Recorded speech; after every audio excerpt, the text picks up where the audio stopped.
Hey, Chandler Bolt here, and joining me today is Dave Hollis. Dave's been on the podcast before.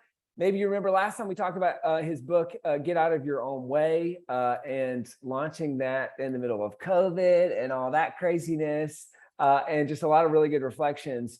Dave, he's a New York Times bestselling author. He's the host of the Rise Together podcast. He's a keynote speaker, a life and business coach. He's been the CEO of media startup, president of sales at Walt Disney Company. Maybe you've heard of it. He's also the author of books that I've already mentioned. So Get Out of Your Own Way, that was the first one. Built Through Courage was the second one. And then got an upcoming kids book, which looks cool. It's Here's to Your Dreams. Dave, welcome back. Hey, thank you for having me back, man. It's so good to see you again. Yeah, right back at you. So why books? Like, why? This seems like it's a big part of your life and brand, and has continued to be a priority. Why books, and how does it kind of fit in with what you're doing? It's so interesting because I don't know that I grew up thinking, you know what I need to do? I need to write books. What I did have a feeling for, whether it was calling or otherwise, was this draw to reporting. And there was something, whether it was like idolizing, bizarrely, like my childhood hero was Dan Rather. That's not a thing that people have as childhood heroes, but like I always thought, hey, maybe I can take some of my ability to speak or my ability to storytell or synthesize information and bring it to a medium like TV and be a reporter, be a newscaster. And when I was in college, I found myself behind the desk at Pepperdine's local, public access channel, and spent a little bit of time in school working inside of communications. But my career veered away from that for some length of time. And when I found myself leaving corporate for entrepreneurship and working more inside of a business that was trying to put tools in people's hands, I was witness to the power of how storytelling and books were able to afford people an opportunity to think differently, challenge some of their own limiting beliefs, or open up their minds to the possibility of what could be in their future for maybe seeing some of their own selves in the stories of the people who were authoring books. And so, I happened to also be married to someone at the time when I wrote that first book who obviously had had some success with publishing, but I knew that I was wildly different in my wiring and just kind of the way that I was and being motivated, unlike her, or intrinsically driven in ways that were so different. And I thought, man, I wonder if there are people who are somewhat like me that maybe don't wake up on fire for the day, that don't have the same kind of spark or optimism. And if I were to tell some of my stories and how I had to persevere through some of my own, whether it was programming from family of origin or the way that my brain just naturally thinks, maybe that would be a tool set, a gift for someone who finds themselves relating a little bit more maybe to me than someone who is more kind of a unicorn, as it were, with just being motivated naturally. And so that was where it started. And it's kind of just continued as I think about like, well, hey, never say never, but I don't think I'm going to be a person who's reporting in a conventional sense on a television, at a television desk, but maybe I can write in a way that has me doing something of a different kind of reporting and sharing stories, sharing insights that have come from other great teachers that have influenced the way that I'm making progress in my own life, in the hopes that it affords people the chance to make progress in their own. That's great. And it feels like the first book was kind of a jumping off point, or kind of the foundation for launching more of your personal brand. And then do you feel like the second one has kind of built on that? Is it went in a different direction? Like how has that kind of sequentially happened? Yeah, I mean, it's interesting because the first was very much that like take on, man, I'm not motivated in the same way. I don't have that same kind of drive. And I wanted to explain how I had to get out of my own way just because of some of my own tendencies, whether they were, ways that I let thinking get in my way or negative coping mechanisms get in my way. The second book was really about this journey of trying to understand kind of who I am and why I'm here. And it was written in a window of time where so much of my identity had been shaken up that it was as much a kind of cathartic, real-time run through of how I was also trying to process, where am I? Like a real honest self-diagnostic of kind of where I am, what's worked and hasn't, where do I feel called and don't, what are my values, what do I stand for? But then beyond that, where am I going? And, for people who are unfamiliar with my story, I was married, I was, then divorced, and wrote a book not terribly long in the aftermath of this primary pillar of my identity as husband to her going away. And we'd worked together. And so professionally speaking, this person that I had been in helping grow a company also went away. And so I found myself in so many respects looking at a blank piece of paper, trying now to architect what this future of mine was going to look like, when it certainly wasn't going to look like anything I'd previously thought that it might. And the book is, in a lot of ways, my journey of trying to build a plan and confront my own fears and to really understand what it was going to take for me to live in integrity on an everyday basis to create a reality that I was now forecasting in real time. That's really interesting. Thanks for sharing that, man. I was just did a podcast interview earlier today, so I guess contextually when these will come out next to each other, with Mary Lawless Lee, and she was talking. We were talking about a book as therapy, and in a lot of ways, writing a book, and especially if you're writing about personal life experiences, I call it free therapy. You're crystallizing your thoughts into text, which when it's not around something that's real, raw, and painful, is hard enough. And she talked about what I thought was really interesting, I never heard before, was she was like, she started going through therapy alongside the book. And I was like, okay, were you asking about topics that you were writing about? Was it just natural? Like, how did that happen? And then she also talked about her personal life experience of saying, I think it was, she wrote it 10 or 12 years after divorce, and reflecting back from that standpoint. So did you do any of those similar things? Like, were you going through therapy alongside this? And then are you glad that you wrote the book immediately after that experience? You think it would have been better later? What's your take on all that? Yeah. Oh man, I've given so much thought to this. Number one, I'm always going to therapy because I'm always working through something. I've been going to therapy for years. I love therapy. I will be an advocate always and forever for people sitting with somebody who can help them process what they're thinking and feeling. I actually started a kind of therapy in the immediate aftermath of divorce called internal family systems, which I actually write about in the book, trying to really understand what the individual parts of me are and what roles they believe themselves to be playing in a way that allowed me as self to separate as me from them. So like, I could be anxious, but I'm not my anxiety. I'm the witness to this anxiety. I can be sad, but I'm not in myself a sad person. I am just now witness to the sadness. And part of what I talk about in the book, and part of what was happening in therapy, was me as, again, something of an investigative reporter, trying to understand a little bit better what role that anxiety or that sadness or that grief or that whatever was trying to play, because each of these parts believed that they were doing something for me, even if they didn't feel good when they were presenting. The question, though, of, how I'm so glad that I wrote the book when I did, in that it was, for me, something unbelievably therapeutic to try and take I have journals with thousands and thousands of more words and more thoughts. And this was, a small subset of what I was ultimately kind of processing, working through, and writing in the window that I was putting the book together. But I'm self-aware enough to really appreciate that, man, I wrote about some things that, as I look back at them now, I think it's such a great resource. I am so proud of the work. And I also think that I didn't yet fully appreciate the totality of the lesson that I was being taught as I was sharing it with the reader. And so as I think about what I'll inevitably write at some point in the future, I think some of what will be written will be, like Dave in 2021, Dave in 2020, he didn't yet understand how all these dots connected. He had a glimpse of a picture and was processing that portion of the picture in ways that you as a reader might in fact have been processing also. But time has provided just unbelievable perspective on these things, and the nuances that come in time have revealed, there are certainly some things that I wish, I would have been able to tell an even fuller picture. I would have been able to provide some even greater resources or depth of what it means another 6 months, another 18 months away from what for me was the biggest hardship that I've ever processed in my life.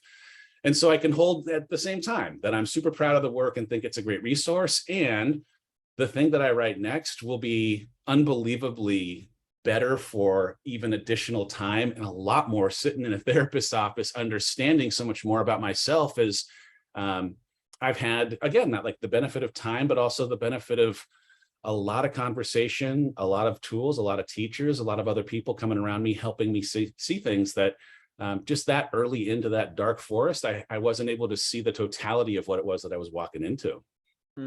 That's great. That's really cool. And I was just looking up episodes. So this will be the week after. So guys, come back next week. Mary Lawlessly, we'll talk about that. Because she was saying it was almost like reprocessing the whole event 12 years later. And that's what's interesting, I think, about what you're saying is that that's the beautiful thing about life and learning is if you're a lifelong learner, you will continue to learn things and your perspective will shift. And I think it's almost like when you read a book and you read the book and then you read it again with a new context and then you learn something totally different. I've never thought about that the other way as the author of I wrote the book with that context. And then 5 years later, if I were to go back and write that book, I would maybe write some things differently based on what I know now. Yeah, well, I will tell you this, though. I mean, the one thing I would say, I couldn't write the book now the way that it was written. I was tapped into and had proximity to so much raw feeling that afforded me an ability to, whether it was cathartic or otherwise, put it on paper in a way that those words wouldn't come out today in the same kind of a way. I have created so much peace and acceptance and closure on some of what was like really just new, but its newness was forcing a real investigative, a real kind of like autopsy is the wrong word, but like I wanted to understand why I was thinking the way that I was thinking and why I was doing the things I was doing and what it was going to mean to have to, in the absence of being who I was, figure out who I am. And I have a better sense of self today than I did then. And in the absence of being as lost as I was, I don't know that I would have been able to kind of tap into as much of what was tapped into then. So it's interesting because, you know, like the thing I'd write now, it's just so different than what this was. And also talking about courage, the time you're going to need it most is when it feels the most raw, when it feels most new and different and scary. And it's part of why I think, man, I'm glad that I wrote it is like in that window, because I was writing it as much to myself as I was writing it to anyone who might read it. That's great. That's really great. Let's talk about kind of the launch components of these two different books. So I guess switching gears completely. So last time we talked about, I was just looking at my notes, is we talked about how you had to cancel the book tour for the first book during COVID, pivoted kind of that whole experience. We talked about how you wish you would have written the book sooner. We talked about all of the ways that the book was feeding into the business that you were a part of at the time, kind of all those things. So what did you learn from the first book to second book, and what did you do differently marketing that second book? And maybe what were the 2 or 3 things that sold the most copies? Well, I mean, there are so many things that were different between release 1 and release 2. The biggest thing that was different is that in the window leading into the release of the first book, there was such kinetic energy happening inside the company with the success of the live events and the speaking and the podcasts. And there was a TV program and a line at a couple of different retailers. I mean, there was just a lot of great energy that the company being supportive of the launch of a book and the way that each of those individual businesses could help support, drawing attention to the book, man, it created an environment unlike anything any first-time author could ever hope for. And so even in the absence of not having a tour, which I was so excited about, there was success. And it was, in some ways a reflection of proximity to my then wife, in some ways a reflection of some lightning in the bottle things that were happening at the company. And man, I was, such a grateful recipient of all of the good that came from it. And also all of the good that came from it was part of why the launch of the second book for me was really hard, because I was, in 2020, I was stepping away from the business to start really trying to do this work as a personality. That sounds like such a weird thing to say, but as an author or as a coach, rather than kind of an executive that was helping lead a team. And it was jarring because I didn't have a ton of experience inside of this world, and was for the first time having to figure out how to do this new kind of work well. In the aftermath of my marriage coming to an end, which, this book came out in March of 2020. We had a conversation about divorce at the end of May. So it was a very short window. The time between end of marriage and launch of second book had me trying to maintain some of my getting my feet under me as an author, as a speaker, as a person who was doing this work. But now I was doing it outside of this company that I'd helped build, and as a person who was not a part of a relationship with another person who did work with me for years and years worth of time, separate from being the mother of my kids. And as much as I think in the beginning of 2020, there were some questions for me of kind of where do I fit in the mix of what we do, where, my wife was, the absolute 100% number one part of what we had put out as a part of the Hollis company. And I didn't know, I'd like to do this work. I feel called to it. I think there's a place for it. But I think I still had some questions as to kind of where I fit inside of the relationship and even inside the company.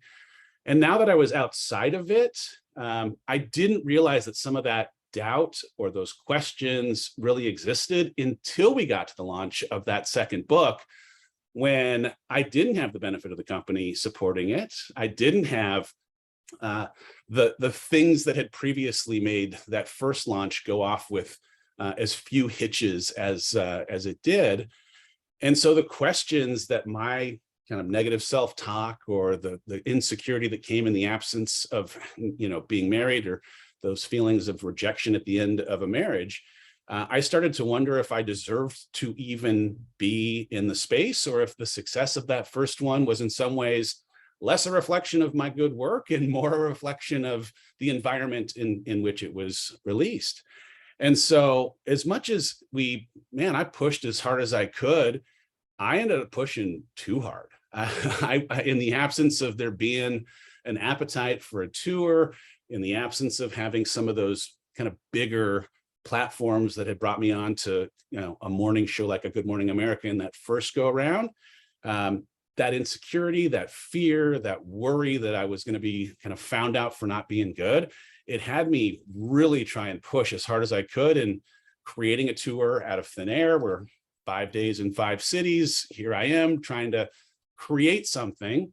And at just after the launch, I'd run myself completely ragged, and it caught up to me. And so there was something in the mix of probably not having fully processed all the things in divorce, probably not having processed all of the feelings of what it would mean to try and do something like this, and not have it compared to that first release because of so many of the conditions being different. And I couldn't help myself, still compared myself to that first release. And I really struggled with the results of the release in a way that took so much of my pride for the work and the way that it was being received by the readers of the work, and in some ways ruined it, to be honest. Yeah, it's an interesting, because I had similar but I guess opposite experiences with my first 2 books. In like the first one, I had no expectations, and it wildly exceeded expectations, and it was this euphoric thing. And then the second one, I had kind of similar to what you're saying, is like crazy high expectations, and then we were way below those expectations, and it was miserable. And it's like the big takeaway for me since then has been how expectations around a launch for an author can be one of the most harmful or just life-killing things. Like, it's great to have, feel like you're a guy that sets goals. I'm a guy that sets goals. It's like, I love having goals around things. And that's just how I'm wired. But Yeah. at the same time, having like the higher the expectation, the more likely the more likely that you will not enjoy the process. And the more likely that it can come to a point where you're like, man, I just remember after that launch, I was like, gosh, that sucked. It's Yeah. like, I don't want to do that for a while. It No, almost like kind of tarnishes the intent of why you were doing it in the first place.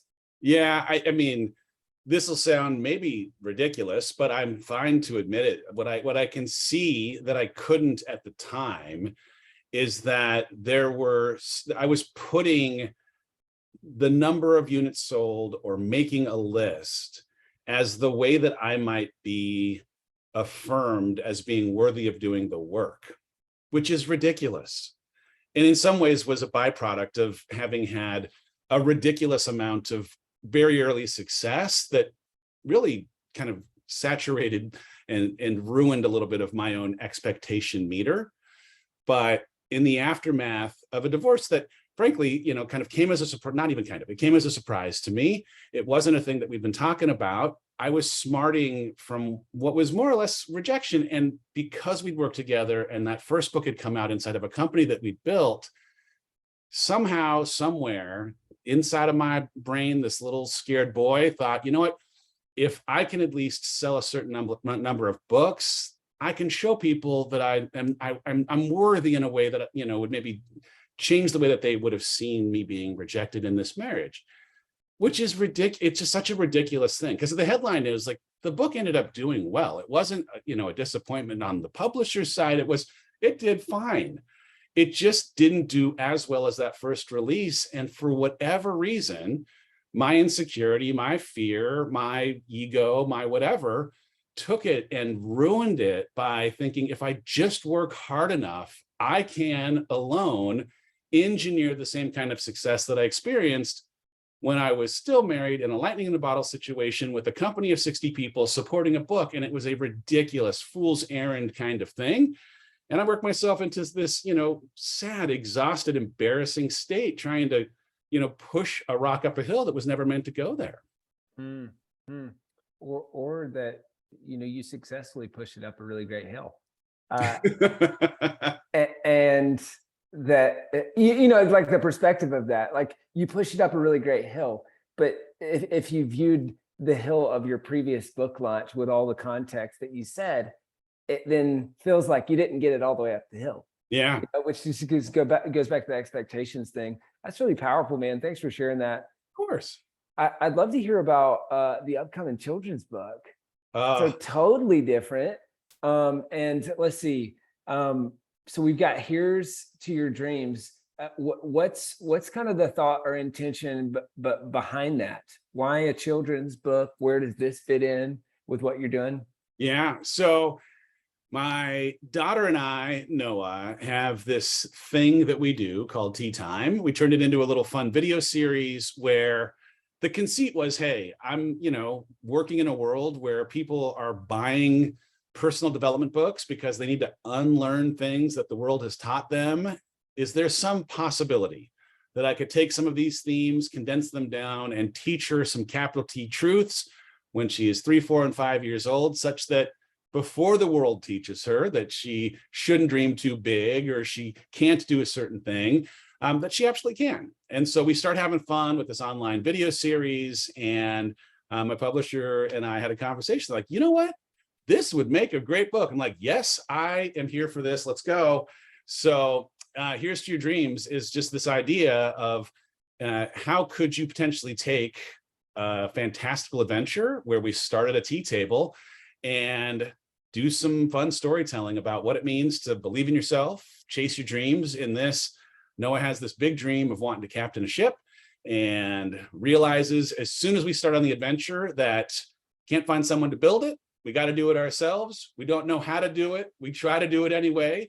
And as we do and fail, but then learn from our failures, we find our way out at sea, then it rains and conditions don't go as we'd like. We have to adapt and pivot. And as we do, we realize we didn't think ourselves qualified for the dream, but of course we always had everything inside of us to achieve it. And so it's hoping to teach, call it 4 to 8-year-old kids that they deserve to dream, that they are inevitably going to fail at things when they do, but if they can persevere and keep pushing through, they're going to find themselves standing with that achieved dream and a renewed, bigger sense of self. And so I got a copy of the book right here. I mean, look at this baby. It's Noah and I having our tea time. It comes out in November. That looks awesome. So excited. I know. You said it comes out November 8th. November 8th. Awesome. Yeah. So the book comes out November 8th. I think so we have a whole children's book school where we help people create children's books. And I think one of the hardest things, and it depends on the age range that you're writing for, right? That we see a lot of our authors struggle with is how do you tell that story in 750 words or in whatever the word count is. Do you remember the word count and any tips that how did you do that? Like, how did you distill it down and have a powerful message, but in a bite-sized package? Well, I mean, I don't know that this is the way you do it. This is the first time I've ever tried it, but I laid it out. This is just the way my brain works. I laid it out because I want to say there's 24 panels and I laid it out and identified up front some of the kind of themes that I was hoping might come through in the book. So first you got a dream, then first you've got to try a bunch of different things. And so you start with curiosity. Curiosity then sparks what you should actually dream for. So I had curiosity on one page. And then, all right, well, how could we get curiosity to come through? And then it was dreaming. Like, all right, how are you going to cast your dream? And then it was doubt, because inevitably a dreamer dreams a big dream and then they start to second guess if they are worthy of that dream. And then it's, some kind of affirmation. And so I just identified what is the thing that you're trying to accomplish in either that single or double fold page. And then once it was all kind of laid out, and there were certain things that it would be great to also get this in there. Like, no, Dave, you don't have that many words. You don't have that many pages. You kind of pick the things that you ultimately think you can fit in. And then it was about telling a quick story. You only got so many words. This happens to rhyme. So you got to try and find a way to do it in rhyme fashion. But I love the way that it came out, and the pride that my 5-year-old has, and the fact that this book that we've been working on, this series that we've been doing, it's one of these things that's just been a rad memory maker and is going to be a part of our story forever. So it's cool. That's really cool. A really cool thing to do with your kids, and just some serious street cred. I mean, when she goes to school, there's this book. There's a book that I helped create. I am in this book. Do you see That's this? right. That is me. That's so cool. How switching gears to the marketing of this book, how has the marketing looked different? Has it been a similar playbook of things to market and launch this book? Has it been totally different? What's that look like? Totally different. Yeah. No, I mean, this one, it's maybe rarer that there is something that we can pull from in the online video series, but taking some of the fun clips that we've had from the last 3 years of these every once in a while episodes of us talking about dreams and perseverance or whatever it might end up being. That's part of it. But this is a conversation with parents of what they can, in reading this book to their kids, hope that their kids might take away from it. And so helping them understand, oh yeah, you're going to learn about chasing your dreams. You're going to learn about perseverance. You're going to learn about reframing failure. You're going to learn about believing in yourself. But then it's also for us creating a fun set of tools that people can take as they buy the book, with Noah's tips on how to have the great tea time, and an activity guide that they can jump in and do with their kiddo. There's some affirmation cards so that if you want to help also instilling some capital T truths in your own kid, that they are these great qualities that you hope for them to aspire to. So it's been a little bit of a mix, a little bit of let's remind you of how much those of you who've seen the series love the series. Here's a little bit of the intended benefit that you as a parent might have in getting this for your kiddo. And then here's some fun stuff that you just get for free for buying the darn book that you can take and have some fun with your kid, that also hopefully helps them believe a little bit more in themselves and helps them become a little bit more of a dreamer. That's cool. I think one of the unique things about kids' books is that you've got two audiences, right? It's how do you write a book that parents will be proud to buy and kids will love to read. And so you're marketing to both the parent and the child. So like with things like your podcast and stuff like that, are you leaning into this on there? Are you going and talking to the parents? Are you doing something totally different? Like, I'm just trying to think of how this would play out with all the different kind of assets or mechanisms that you have to market through your platform.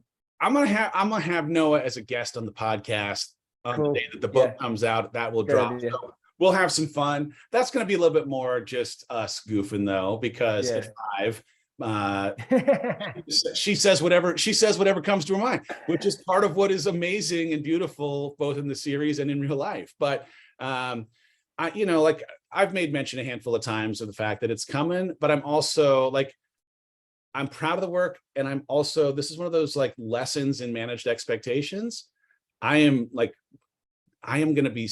so excited about it. And I'm also like releasing this in a way that is a complete departure from the way that I held so tightly to the release of the last book in Built Through Courage. So I'm gonna give it everything I got, and I'm also gonna let it go. Good for you, man. Good for you. That's awesome. Well, Dave, this has been great. What would be kind of your parting piece of advice for the Dave from how many ever years ago before you wrote your first book, and all the other Daves that are out there who are thinking about writing their first book? It's so crazy. I just happened to see this clip. I put it up as a throwback Thursday. I don't even know if that's a thing anymore, but I found a clip of me saying this tattoo that is on my arm, which is a John Shedd quote that I use in Built Through Courage. It says, "A ship in harbor is safe, but that's not what ships are built for." I got it as I was leaving corporate after a long career at Disney to start in entrepreneurship. I got it as this reminder that, hey, you were built to be out in this rocky water, choppy water, not to be tied to some dock of your comfort zone. And it's scary. Like, it's scary to write a book. It's scary to like put your words out for the world to believe in, to read them. But you have to believe at a certain point that you were built for it. And so whether it's, writing your first children's book, here's to your dreams. Guess what? It's going to be scary when you choose to try and put your own imagination out on page. If you decide to write a nonfiction book, it's going to be scary. But I hope that you believe that, like the quote says, that you were built for it, and that you can push outside of something that feels comfortable into something that, even though it scares you, is going to have you delivering some of why you're here to the people who likely need to hear it and read it most. That's great, man. Well, hey guys, the book, Here's to Your Dreams, out November 8th. Check it out. Dave, where can people go to buy the book or to find out more about you and what you're up to?